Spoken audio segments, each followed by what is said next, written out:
Can you imagine writing a guide to making great art and having people still follow it 2,000 years later? Well, that's exactly the legacy of the Roman poet Horace. And today, we're going to dive into the timeless secrets of his amazing work, the art of poetry. Okay, so you've definitely heard of Plato and Aristotle, right? I mean, they're the big names. But for centuries, when it came to the actual craft of telling a great story, it was Horace people turned to.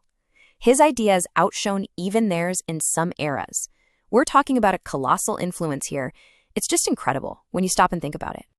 So, the big question is, how did he pull it off? Seriously, how did the advice from one Roman poet echo all the way through the Middle Ages, the Renaissance, and land right here in the modern era? What was his secret?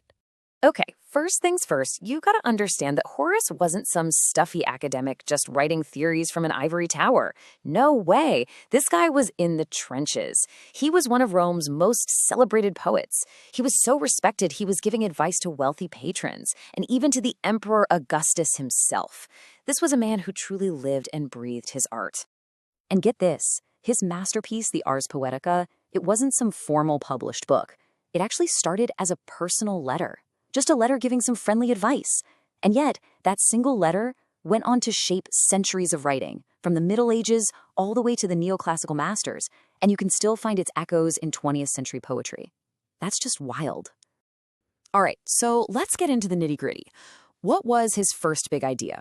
It really boils down to one single powerful concept about what art is for. For Horace, any great piece of art absolutely had to do two things at the same time. He called them the utile, which is Latin for the useful, and the dulce, which means the pleasant or the sweet. So on the one hand, art has to be useful. It should teach you something, give you some moral insight, make you think. But, and this is a big but, on the other hand, it has to be pleasant. It needs to be entertaining, beautiful, something that really engages your senses and emotions. But here's where the real genius comes in, according to Horace. It's all about the mix. You don't get to choose one or the other. I mean, think about it. A really preachy story with a great message that's so boring it puts you to sleep? That's a fail. And on the flip side, a totally mindless, action-packed blockbuster that you forget the second the credits roll, that's also a kind of failure. The real magic happens when you blend them perfectly. And that brings us to his second big pillar. And this one is kind of a tough but essential reality check. For Horace, making art wasn't about waiting for some magical flash of inspiration from the heavens. Nope, it was hard, grinding, demanding labor.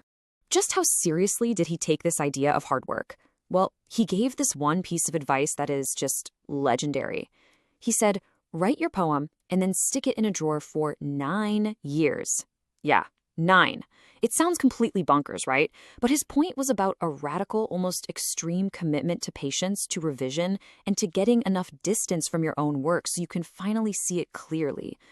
And that 9-year wait, it wasn't just some random rule. It was actually the final step in a very deliberate process. It all starts with step 1, observing real life, not just making stuff up. Step 2, find people you trust, qualified people, to give you honest, even tough feedback. And only after all that, after the observation, the critique, and the endless revisions, then the long wait begins. You can think of it like a filtration system, designed so that only the absolute best work makes it through. So all this teaching and delighting, all this hard work, it all leads to Horace's most foundational pillar. He basically believed that all the flashy techniques and clever wordplay in the world are completely meaningless without one key ingredient, a solid foundation of real-world wisdom. As he put it himself, wisdom is the principal fountainhead of writing correctly. I love that phrase, fountainhead. It's like the source of everything. So to write well, you first have to live well and think well. Your art can only be as deep as your own understanding of people and life. Without that, all the technical skill you have is just empty decoration. And this belief in wisdom leads to a really crucial concept he called decorum. Now, that might sound a little old-fashioned, but it's basically the art of making sure everything fits.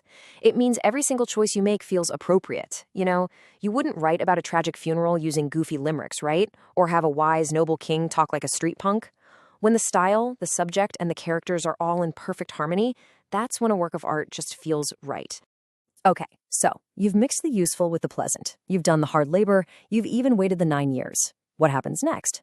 Well, Horace's final piece of advice is maybe his most surprisingly modern, and it's a really profound warning about that one critical moment, the moment your art finally leaves your hands. He leaves us with this incredibly powerful Latin phrase. Just listen to it for a second before I translate. There's a kind of gravity to it, isn't there? A real sense of finality. It's a warning for every single creator out there. What it means is this: the voice once sent forth cannot return. Wow. The second you hit publish, the moment that book goes to the printer, the video goes live, it's not yours anymore. You can't take it back. You don't get to run alongside it explaining what you really meant.